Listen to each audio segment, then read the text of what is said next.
This man just made the discovery of a lifetime.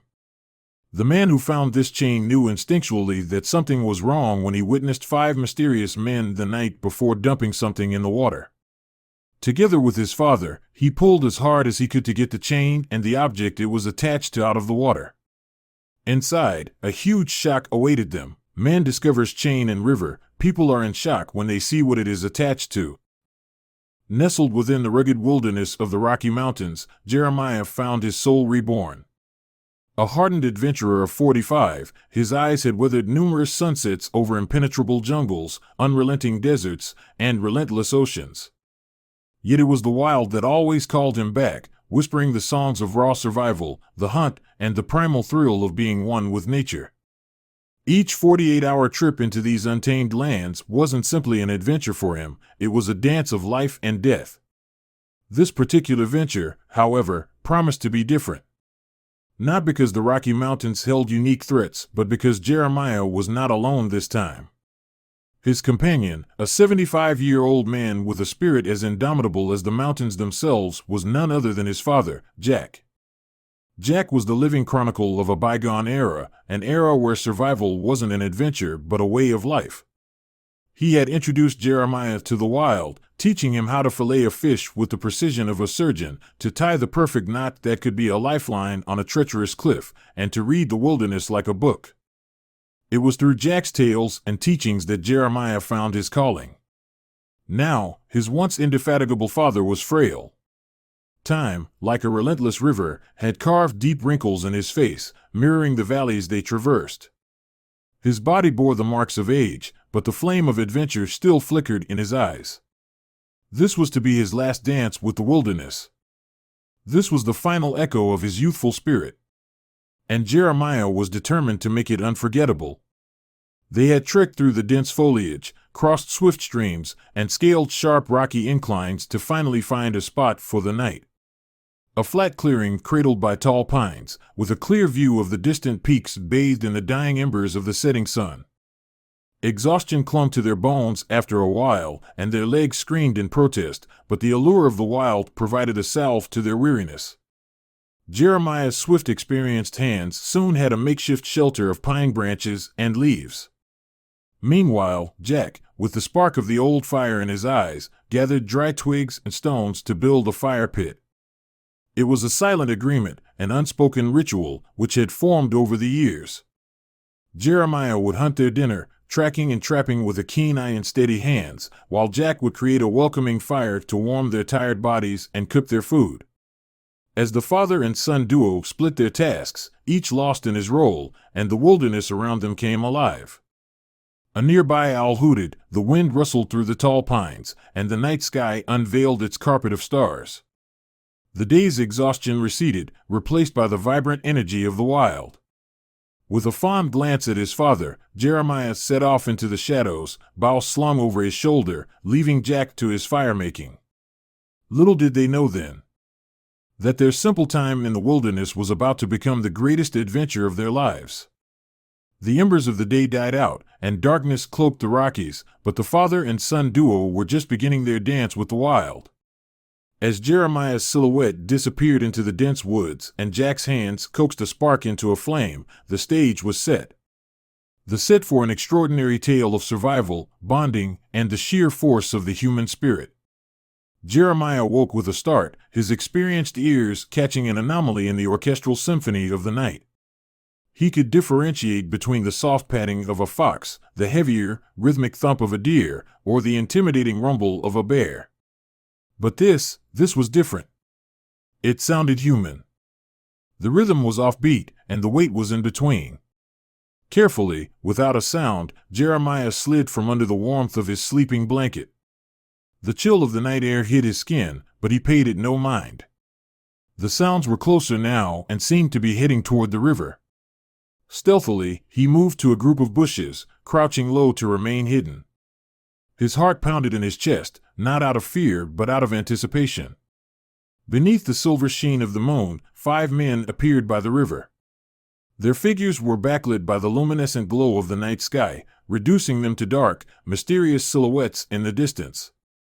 Jeremiah squinted, attempting to discern their actions, but distance and darkness were formidable opponents.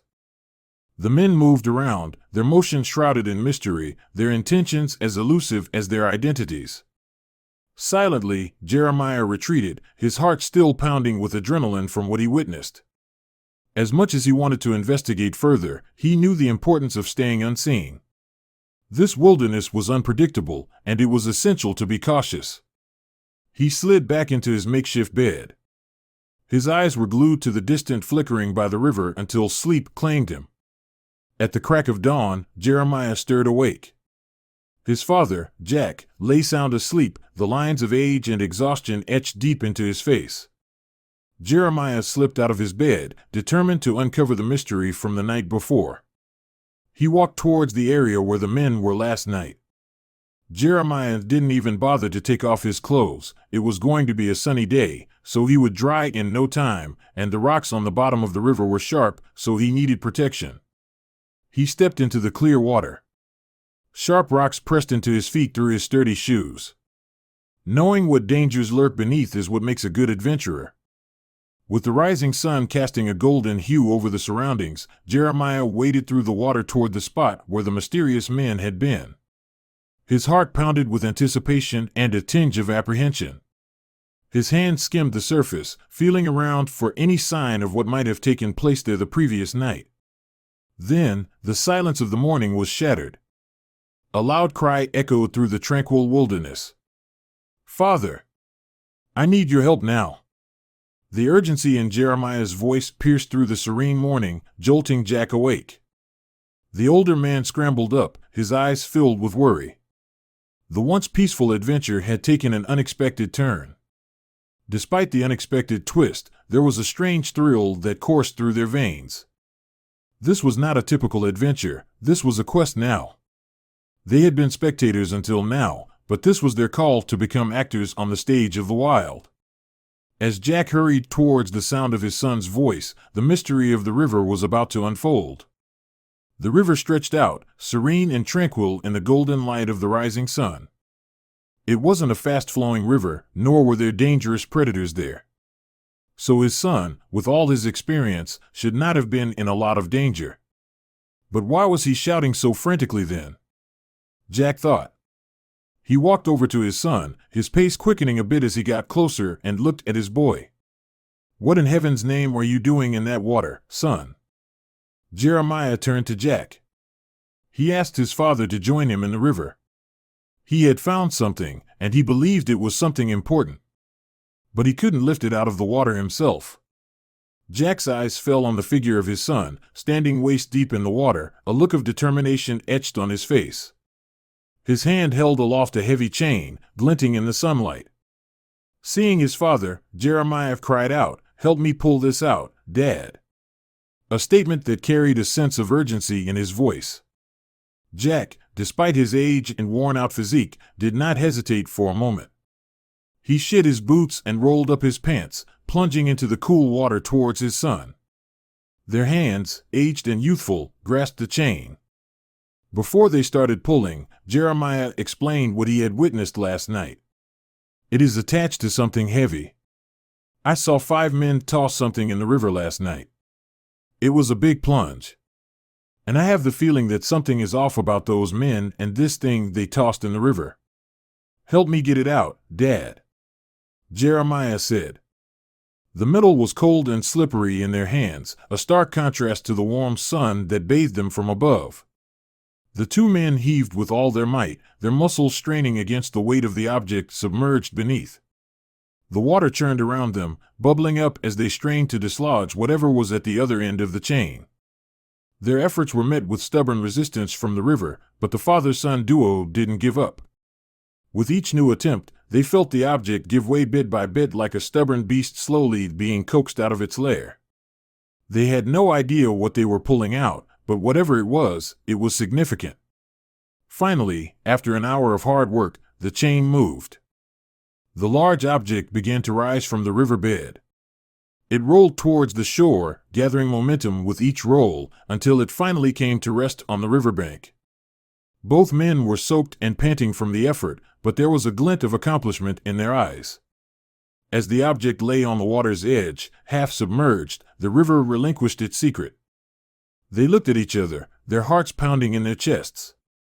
Covered in river mud and algae, the object was barely recognizable, but its unusual shape hinted at its unnatural origin. It was a large iron chest, presumably thrown into the river with the intention of it never being found. Jeremiah's hunch had proven to be right. There was something off about those men. Both men held their breath as they looked at each other. Despite their weary bodies and the sweat trickling down their faces, a wave of excitement washed over them. Jeremiah was the first to recover from the battle, breaking into a wide grin. His eyes were alight with the thrill of the unknown, just as they had been countless times before. "Let's see what's inside," he said, his voice barely above a whisper. Jack nodded, his gaze fixed on the chest. The last remnants of caution flew away on the morning breeze as curiosity took over. The father and son moved closer to the chest, their movements synchronized. The morning sun highlighted the intricate carvings on the chest, revealing a piece of history waiting to be uncovered. Jeremiah crouched next to the chest, his fingers tracing the carvings as he searched for a latch or lock. After a few minutes, he found it rusted but still intact. He glanced at his father, who had an expression of bated anticipation. With a deep breath, Jeremiah pulled on the latch, his muscles straining against the years of rust and neglect. The chest creaked open, revealing a sight that left both men in shock. They were expecting gold, jewels, and artifacts of immense historical value, but instead, they got a perfectly sealed bag with stacks of papers. The rest of the chest was just heavy rocks to weigh it down, in the hope that it would sink to the bottom, to never be discovered. Jeremiah picked up the bag. He unfolded the paper. It was old, and the ink had faded with time, but it was still legible. They were land deeds. Hundreds of them, possibly going back centuries, each tied to a huge piece of land in the Rocky Mountains. As they rifled through the papers, the enormity of their discovery began to sink in. They were looking at claims to vast swaths of the Rockies. It was not gold, it was something that could be far more valuable. The land, with its untouched wilderness, its bounty of flora and fauna, and the untouched beauty of nature, was far more valuable than any gold or jewels could ever be. It was a legacy, a testament to the history and survival of the Rockies, and it was now in their hands. The shock turned into disbelief, then realization, and finally, a sense of responsibility. They understood the gravity of their discovery. These deeds could not remain in the hands of these bad men. Because if so, they could result in the destruction of these majestic mountains, their natural habitats, and the delicate balance of the ecosystem. They had to protect this land, and they had to do it now. Without wasting another moment, Jeremiah dialed the police. As the call went through, he described their location and their shocking discovery. It would take the cops about 2 hours to get there due to their remote location in the woods. Both father and son hoped that the men from last night wouldn't come back within that window to reclaim the trunk. The wait was agonizing. The wilderness, once a source of joy and adventure, had turned into a threat. Every rustle of the leaves, every distant animal call, filled them with dread. Yet, there was an undercurrent of excitement too. They were part of an adventure like nothing they had ever experienced before. Eventually, after what seemed like an eternity, the police arrived. They took statements, examined the contents of the chest, and expressed their amazement at the discovery. The father-son duo watched as the chest was carefully loaded onto a police vehicle, ready to be transported to the station. At the station, the police make a revolutionary discovery. They examined the papers and saw a signature at the bottom of multiple pages. And that's when they realized who these were supposed to go to. The party that had already signed it at the bottom was that of a mob boss that terrorized this area for a long time. He destroyed homes, tormented people's lives, and cared about nothing in his surge for more power. The deeds and plans were to build a giant digging factory in the heart of the mountains. The soil there was rich with minerals. And those minerals were worth a ton of money to the right buyer. The operation would destroy the entire ecosystem there. And the only one who could grant them this wish was the mayor. They did research, and the leads these papers gave them found a trail of backdoor illegal activity the mayor was involved with. All in conspiracy with this mob family. And because of the proactive handling of Jeremiah and Jack, they now had the means to arrest this corrupt man, and eventually, they even arrested the entire operation. The two men were heroes, but they didn't care for the praise. They were just happy that nature survived.